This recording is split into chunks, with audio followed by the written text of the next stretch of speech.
Hey friends, thanks for stopping by our channel. Today we are talking about the 10 things I wish I knew before moving to Thailand in 2016. I moved to Thailand in 2016 to teach English. I was looking for an adventure. I wanted to be pushed out of my comfort zone and placed in a completely new environment, and that's what happened, and I loved it. There are certain things I wish I knew before coming to Thailand. It would have helped me out in the long run. So here I am talking to you about my experience, and hopefully this video will help you make your move to Thailand or your visit a bit easier. First, electronics. It's better to buy new products outside of Thailand and get them fixed in Thailand. Majority of electronics here are used or refurbished. So if you are looking to buy a new device, a new computer, a new phone, you'll actually be paying higher prices than in your home country due to import taxes. So Apple products here are more expensive than many Western countries, as well as PCs. So I always get computers in the US and then get them fixed in Thailand. The power plug sockets are 220 voltage and they have 2-prong and 3-prong. So being from the US, I actually didn't need a travel adapter for my electronics, which is quite shocking because I usually need them for most places in the world. But if you need an adapter, either bring one with you or you can easily get one in Thailand, no problem. Second, visa. When you first come to Thailand, you will most likely arrive on a tourist visa, depending on the rules of your home country where your passport is from. Perfectly fine to arrive on a tourist visa. Maybe you can extend it in country. When your tourist visa is close to expiring, you have to think about what you want to do next. You might be able to get another tourist visa and come back to Thailand, but you have to be very careful with visa runs. Even though your passport rules might say there's no limit about how many tourist visas you can have in Thailand, you have to think about the big picture. The definition of a tourist is a short-term visitor. So if you're trying to be in Thailand for a year and trying to do tourist visas for a year, it doesn't look that great because being a tourist for a year, short-term, immigration's going to be wondering, how are you making money? How are you able to be here? So if you're looking to live in Thailand long-term, you need a long-term visa as soon as possible. It's also really important that you shouldn't be switching from visa to visa to visa. For example, you can start on a tourist, maybe switch to, say, an education visa, and then maybe you're ready to set up a business and get a business visa, great. Once you get on a business visa, do not get off the business visa. That's one thing to think about. Because once you tell Thailand, I'm legally doing business here, that's perfect. Thailand is really happy for foreigners to be on business visas. But the second you get off a business visa and maybe switch to a tourist, then the country's going to be very confused as to why you're here. You're telling them you're doing business, and then you're back to being a tourist, and there could be questions for you. Maybe, are you working remotely, illegally, etc.? So really, you need to think about your long-term plan. And this is what we're here for, to set up your visa, talk about your long-term plan. Really, when you're applying for your first visa and you really love Thailand, you should think about your next couple of years, not just the first 12 months ahead. And we're here for you at Settle Abroad to talk to you, talk about your long-term plan, and help you set up your life in Thailand exactly as you want to. Third, international driver's license. When you come to Thailand, you might want to rent a vehicle, a motorbike, or a car. It is not legal to drive a motorbike without having the proper license. If you get an international driver's license and you want to drive a motorbike, you need to have a specific stamp on the license that gives you the right to drive a motorbike. For example, if you only have a car license in the US and you get an international driver's license, that will only allow you to drive a car. So the only way to legally drive a motorbike here is if you have the right to drive a motorbike in your home country and the international driver's license. So that is one thing to note. And travel insurances usually only cover motorbike accidents if you have a real license. So it's very important to think about all of these legalities before renting a vehicle, before even coming to Thailand. International driver's license are quite easy to get around the world, usually just a mail-in process, usually under $40 for the license.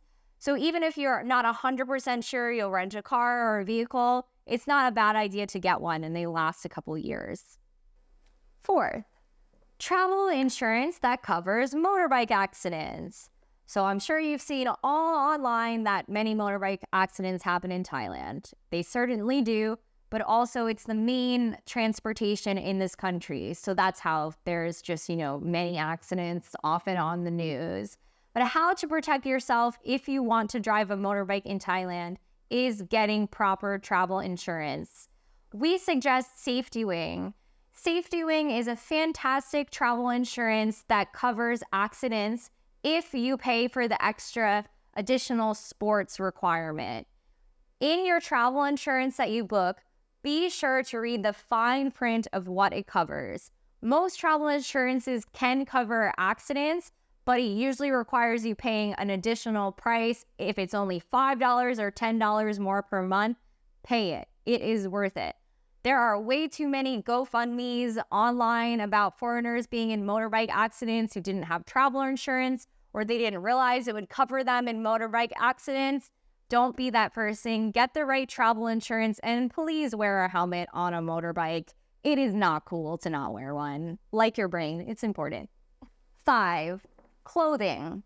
Clothing is small in Thailand. I'm about a US size medium, and unfortunately, it's even difficult for me to find clothes that fit me in Thailand. I bring a lot of clothes from the US. I've also gotten clothes made for myself in Thailand and Vietnam, which is something fun you can do. But the number one thing with clothing that I wish I knew about was underwear. Underwear is small here and not the best quality. So that is something that does not take up a lot of room in your suitcase. So I would highly suggest bringing extra so you're set while you're here. Worst case, you can get someone to mail some for you, but it's pretty funny. I wish I would have known that before. It would have been nice. And then shoes as well. Shoes are kind of difficult to find here, both in the size and the quality. They have known brands like Nike, etc. here, but they may not be real and they may be more expensive.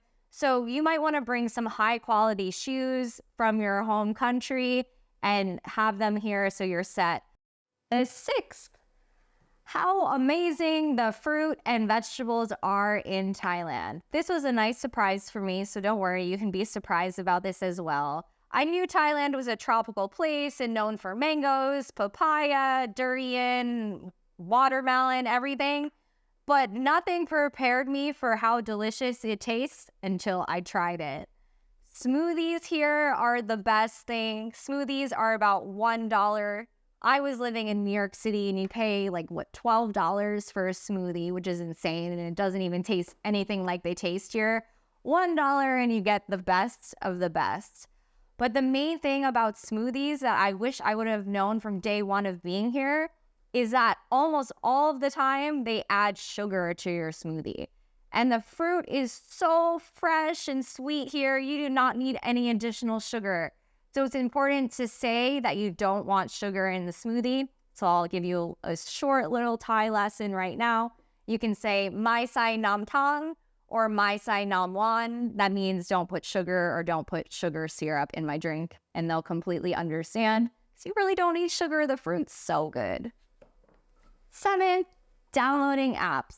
When I moved here in 2016, none of these apps actually existed, which makes me feel old, but it really hasn't been that long, I guess, almost 7 years now. But these are the most important apps that you need to live here. The first one is Grab. Grab is the equivalent of Uber in Thailand, so on-demand ride service, available 24 hours. It's available in almost every city in Thailand. Grab also has Grab Food, so you can get food delivered to you at extreme convenience. Any type of food, local food, Western food. They have fast food chains that you'll recognize. Grab Food is a part of life, especially post-COVID. Everyone's using Grab Food. It's really helpful.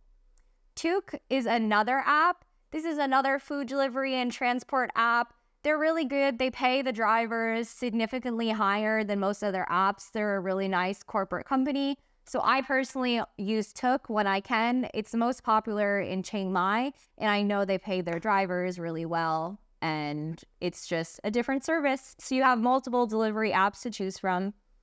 And Google Lens has become incredibly helpful these days. I have an Android phone, so I automatically have Google Lens on it. So if you don't, then maybe you have to download an app. But it allows you to translate anything you need. So all I have to do is just take a picture, hit translate, and it will translate ingredients. My partner has many food allergies, so we're always using this in grocery stores and places to check the food ingredients. Before, Google Translate did have this feature, but since Google Lens, it's so much better in this past year. It's extremely helpful. So that's really easy from day one. You can read Thai, just scan, and it will translate to your language of choice.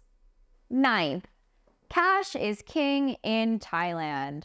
Credit cards are accepted in tourist locations such as malls and hotels, but that's basically it. Most restaurants and places require that payments in cash or by QR scan. The QR scan came out a few years ago, but you can only use it if you have a Thai bank account. So if you plan to stay in Thailand long term, we can help you set up a Thai bank account, no problem. It's really convenient now that they're all using prompt pay, so you just scan your phone and you can pay with Thai baht. But you can only do this if you have a Thai bank account. Otherwise, cash is king, and it's still best to always have cash with you. You can easily take cash out of ATMs, or you can exchange them. But the number one rule about exchanging money around the world is always avoid exchanging money at the airport. You'll always get a higher conversion rate. Any bank in Thailand can convert your money. And if you're wherever you're coming from, usually the highest notes get converted best. So for example, if you're from the US, a $100 bill is better to get converted than a $20 bill. They actually give it a higher value in the conversion rate. So if you want to bring some cash with you, bring some hundreds, bring some high notes from your country. 10th, the Thai language. It's not obvious that it's helpful to know the local language when you visit somewhere. But in Thailand, it certainly is worth the try. Thai is a very difficult language, but Thai people are absolutely wonderful. I've lived in a few different countries and dabbled in a few languages, but nowhere in the whole world have I felt more comfortable than in Thailand. They really appreciate when you try to speak the local language, and they'll correct you in a really kind way. So there's no reason to feel nervous about trying to speak in Thai. Just go for it. Locals are super patient and understanding and excited when you're trying to speak their language. So how foreigners learn Thai in Thailand is usually through private lessons or more formal education schools, and you can also get a Thai education visa from it if you would like. But personally, I think it's usually best to have a private teacher because Thai can be difficult to learn in a class setting. One-on-one is definitely the most useful. I've personally taken Thai classes online. I found a great teacher located in a different city than me, and that's what's worked. I've also had lessons in person as well. You can decide what's the best for you, but learning Thai should definitely be a priority. Either before you come to Thailand, just taking a few lessons can help you be able to navigate outside of major tourist cities.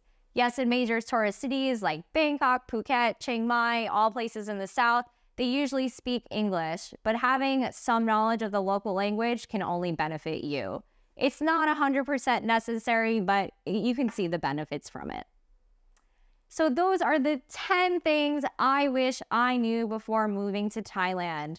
I hope they help you gain a little knowledge as you plan your trip or your long-term stay in Thailand. Comment below if there's anything else you wish I would have mentioned, or if you have any questions, we're more than happy to answer them. We love Thailand and we want to help you move here or visit here short term. Thanks so much for stopping by our channel. Please hit subscribe, give us a like, comment below, and click the link below if you would like to schedule a free consultation call to discuss your plans and your move to Thailand. Thank you so much, and we'll see you next time.